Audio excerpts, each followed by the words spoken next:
ബാഗ ബീച്ചിലേക്ക് പ്രവേശിക്കട്ടോ. ഗോവയിൽ shop close ചെയ്യുക എന്ന് പറയുന്നൊരു സംഗതി ഇല്ല. എല്ലാ ഷോപ്പുകളും ഓപ്പൺ ആണ്. നോക്കിക്കേ, ഹോട്ടല്, അതുപോലെ ബാർബർ ഷോപ്പ്, സലൂണ്, മൊത്തം ഓൾ.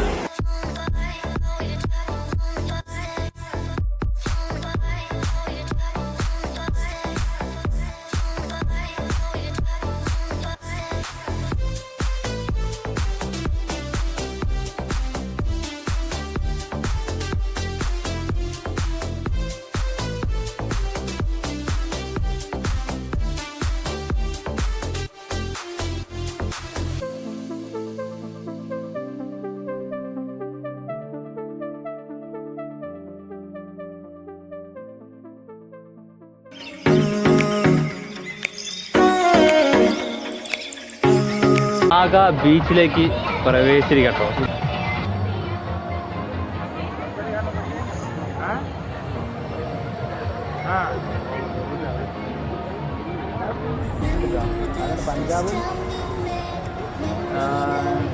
പഞ്ചാബും കേക്കേറും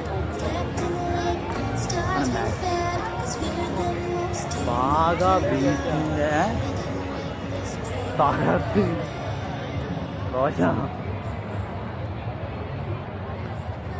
ഗായ്സ്, അങ്ങനെ നമ്മൾ ബാഗ ബീച്ചിൽ എത്തിയിരിക്കുന്നു. അതെ, ഇന്ത്യയിലെ തന്നെ ഏറ്റവും ഫേമസ് ആയിട്ടുള്ള ആ ഒരു ബീച്ച്, ഇന്ത്യയിലെ തന്നെ ഏറ്റവും ചെറിയ സംസ്ഥാനമായിട്ടുള്ള നമ്മുടെ ഗോവയിലെ ഏറ്റവും ഫേമസ് ആയിട്ടുള്ള ബീച്ചിലാണ് ബാഗ ബീച്ചിൽ. ഗോവയെ കുറിച്ച് പറയുകയാണെങ്കിൽ അതിന് മുന്നേ ഞാനൊരു കാര്യം പറയാം.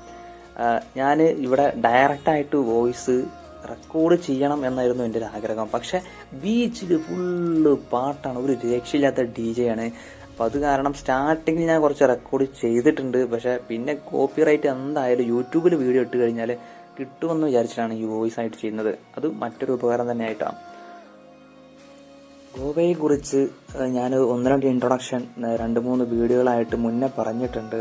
എങ്കിലും പുതിയതായിട്ട് കാണുന്ന ആളുകൾക്ക് നമ്മുടെ ഇന്ത്യയിലെ ഏകദേശം സെൻട്രൽ വെസ്റ്റ് ഭാഗത്താണ് ഗോവ എന്ന് പറയുന്ന ഏറ്റവും ചെറിയ സംസ്ഥാനം നിലകൊള്ളുന്നത്.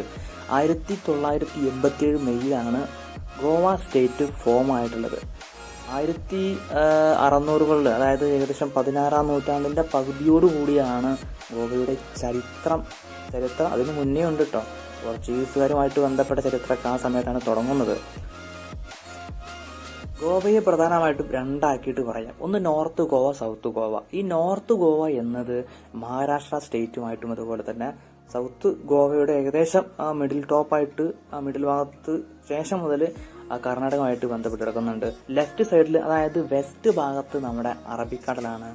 ഈ നോർത്ത് ഗോവയിൽ ഏറ്റവും ഫേമസ് ആയിട്ടുള്ള ബീച്ചിലാണ് ഇപ്പോൾ നമ്മളുള്ളത്, ബാഗ ബീച്ച്. അതുപോലെ തന്നെ സൗത്ത് ഗോവയിൽ Colva beach, Varca beach, Palolem beach തുടങ്ങിയിട്ടുള്ള ഒരുപാട് ബീച്ചുകളുണ്ട്. അവിടെ മഡ്ഗോണിൽ ഇറങ്ങിക്കഴിഞ്ഞാൽ നമുക്ക് ആ ഗോവയിൽ മറ്റ് സൗത്ത് ഗോവ നമുക്ക് കൂടുതലായിട്ട് ട്രാവൽ ചെയ്ത് കാണാനായിട്ട് സാധിക്കും. അതിന് നമുക്ക് ഒരു ദിവസം പിന്നീട് വരാം.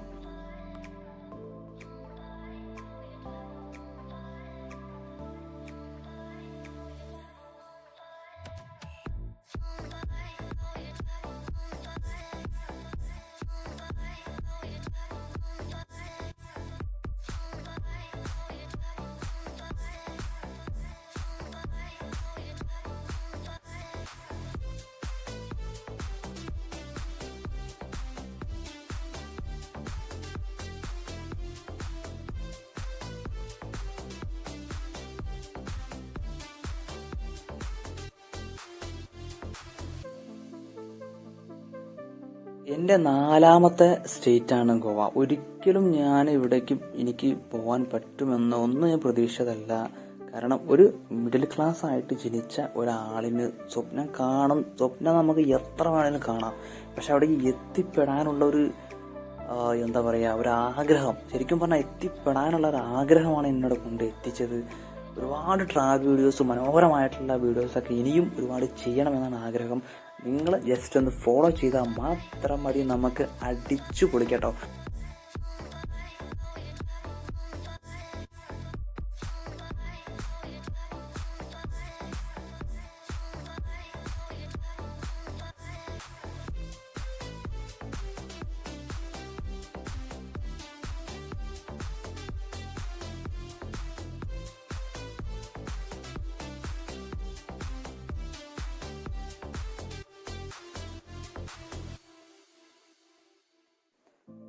യാത്ര ഇഷ്ടപ്പെടുന്ന ആളുകൾക്കൊക്കെ നമ്മളെ ഫോളോ ചെയ്യാം. ഭാവിയിൽ നമുക്ക് ഒരു കിടിലൻ പ്ലാനുമായിട്ട് വരാനുണ്ട്. അതായത് നമ്മുടെ ഫോളോവേഴ്സിൽ നിന്ന് ഒന്നോ രണ്ടോ ആളെ കൂടിയിട്ട് സെലക്ട് ചെയ്തിട്ട് നമുക്ക് യാത്ര ചെയ്യാം. നിങ്ങൾക്ക് ഫ്രീ ആയിട്ട് യാത്ര ചെയ്യുന്ന രീതിയിലുള്ള പ്ലാനുകളൊക്കെ ഞാനും റോഷനും ചെയ്യുന്നുണ്ട്. അതിനു പുറമേ ട്രിപ്പ് പാക്കേജ് ആയിട്ട് നമ്മൾ അത് വേറെയും ചെയ്യുന്നുണ്ട് കേട്ടോ. ഓക്കെ, നമ്മൾ വിഷയം മാറി വന്ന് ഇപ്പോൾ നമ്മളുള്ളത് നോർത്ത് ഗോവയിലെ ബാഗ ബീച്ചിലാണ്. ഈ ലൈറ്റ് അറേഞ്ച്മെന്റ് ഒക്കെ നോക്കിയാൽ ഞങ്ങൾ തകർത്തു എന്ന് പറഞ്ഞാൽ ഒരു രക്ഷയില്ല, അടിച്ചു പൊളിച്ചു.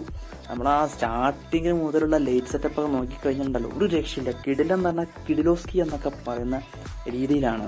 അപ്പോൾ നോർത്ത് ഗോവയിലെ ഫേമസ് ആയിട്ടുള്ള ബാഗ ബീച്ചിൽ നമ്മൾ നിന്ന് ഡാൻസ് കളിക്കുമ്പോൾ ഇവിടെയും മറ്റും വേറെ ബീച്ചുകളുണ്ട്. ഇതേപോലെ എൻജോയ്മെന്റിനായിട്ടുള്ള വേറെ ബീച്ചുകളുണ്ട്. അതായത് ഇപ്പോൾ വാഗത്തൂർ ബീച്ചുണ്ട്, അഞ്ജുന ബീച്ച്. നോർത്ത് ഗോവയിലെ ഏറ്റവും ഫേമസ് ആയിട്ടുള്ള ബാഗ ബീച്ചാണ്. അത് കഴിഞ്ഞാൽ നേരെ അഞ്ജുന ബീച്ചാണ്. അത് കഴിഞ്ഞിട്ട് വീണ്ടും ഒരുപാട് ബീച്ചുകളുണ്ട്. എല്ലാ സ്ഥലത്തും എൻജോയ്മെന്റ് ആണ്.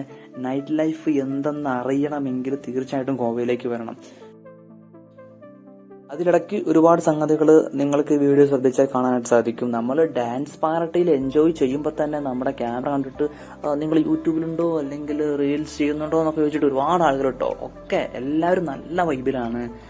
ഞങ്ങൾ ആ പാർട്ടിയൊക്കെ കഴിഞ്ഞിട്ട് കുറച്ചൊന്ന് ചില്ലായി വൈബടിച്ചിരിക്കുന്നു. അങ്ങനെ ഒരുപാട് ഫ്രണ്ട്സിനെ നമുക്ക് ഇവിടെ തന്നെ കിട്ടി. എറണാകുളത്ത് നിന്ന് ഇപ്പോൾ വീഡിയോ ഷൂട്ട് ചെയ്യുന്നത് മുഹമ്മദാണ്. അവൻ എറണാകുളത്ത് നിന്നാണ്. അവൻ വന്നിട്ട് ഞങ്ങൾക്ക് നല്ല കമ്പനിയായി. ഞങ്ങൾ അടിപൊളിയാക്കിയിട്ട് പിന്നെ വേറൊരിടത്തുണ്ട് ഒരു ബിഗ് ട്രാവലർ. അവൻ നേരെ ഡൽഹിക്ക് പോവാണ്. അവനായിട്ട് കോണ്ടാക്ട് ആയി. അങ്ങനെ ഒരുപാട് ഫ്രണ്ട്സിനെ നമുക്ക് ഇവിടുന്ന് കിട്ടി.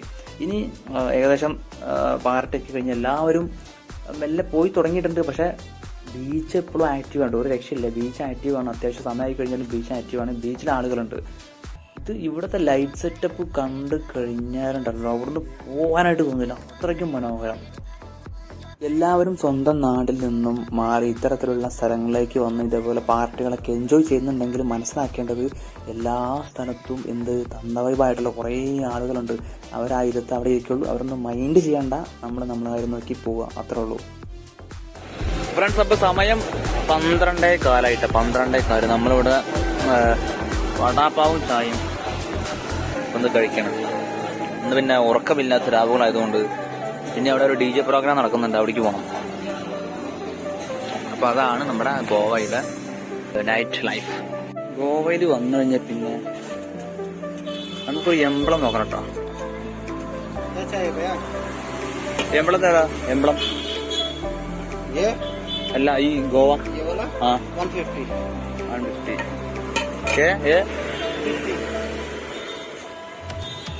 രണ്ട് ലോഗോ നമ്മൾ വാങ്ങിയിട്ട് കേട്ടോ. ഒരു ഗോവ ഹോളിഡേസിന്റെയും അതുപോലെ തന്നെ ഒരു ഗോവ ബീച്ച് ബ്യൂട്ടി. ബീച്ചിലൊക്കെ പോയി വന്നതിന്റെ ശേഷം കേട്ടോ ഒരു സൊമാറ്റോക്കാരൻ പോകുന്നൊക്കെ. സൊമാറ്റോന്റെ ഒരു വലിയ വീഡിയോ, സൊമാറ്റോ സ്വിഗ്ഗി, അതിനെ കുറിച്ചൊരു ബിഗ് വീഡിയോ നമ്മളിൽ വരുന്നുണ്ട്. നമ്മള് പിന്നെ രാത്രി 1:30 ഇവിടെ റൂമിലെത്തിയപ്പോഴാണ് പേസ്റ്റിന്റെയും അതുപോലെ തന്നെ ഈ നമ്മളെ ഓയിലിന്റെ എണ്ണന്റെ കാര്യം ഓർമ്മ വന്നത്. എന്നിട്ട് തൊട്ടടുത്ത് വന്നപ്പോൾ ഷോപ്പ് ഓപ്പൺ ആണ്. കണ്ടോ, ഇവിടെ ഷോപ്പ് ക്ലോസിംഗ് എന്ന് പറയുന്നൊരു സംഗതി ഇല്ല.